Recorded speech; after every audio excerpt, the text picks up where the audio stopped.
2026 சட்டமன்ற தேர்தலில் தவேக சார்பில் போட்டியிட விருப்ப மனு அளித்தவர்களிடம் நேர்காணல் நடத்துவதற்காக விஜய் சென்னை நீலாங்கரை இல்லத்திலிருந்து பனையூர் அலுவலகத்திற்கு புறப்பட்டிருக்கிறார். இது பற்றிய மேலும் விவரங்களை எமது செய்தியாளர் தாயுமானவன் வழங்கிட கேட்கலாம். தாயுமானவன், முழு விவரங்கள் என பதிவு பண்ணுங்க.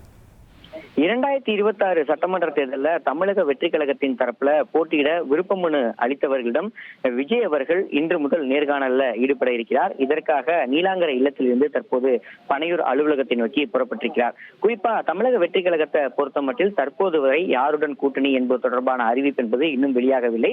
தொடர்ந்து தனித்து போட்டியிடுவது குறித்து தொடர்ந்து கட்சியினுடைய தலைமை தரப்புல பரிசீலித்து வரக்கூடிய ஒரு சூழல்ல இப்படிப்பட்ட நிலையில விருப்ப மனு அளித்தவரிடம் நேர்காணல இன்று முதல் விஜய் அவர்கள் மேற்கொள்ள இருக்கிறார்.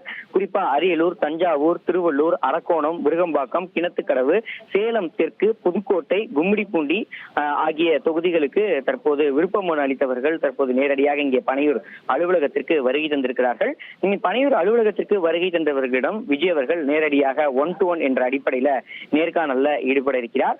தொடர்ந்து கட்சி வளர்ச்சி பணிகள் எவ்வாறாக இருக்கிறது, குறிப்பாக சம்பந்தப்பட்ட விருப்ப மனு பெற்றவர்கள் எப்படிப்பட்ட பணிகளை மேற்கொள்ள இருக்கிறார்கள் என்பது தொடர்பான விவரங்களை அவர்கள் வாயிலாக கேட்டறியிருக்கிறார். இதன் தொடர்ச்சியாக இன்று அல்லது நாளை முதற்கட்ட வேட்பாளர் பட்டியல் வெளியாக இருப்பதாக தகவல்கள் என்பது வெளியிடப்பட்டிருக்கிறது.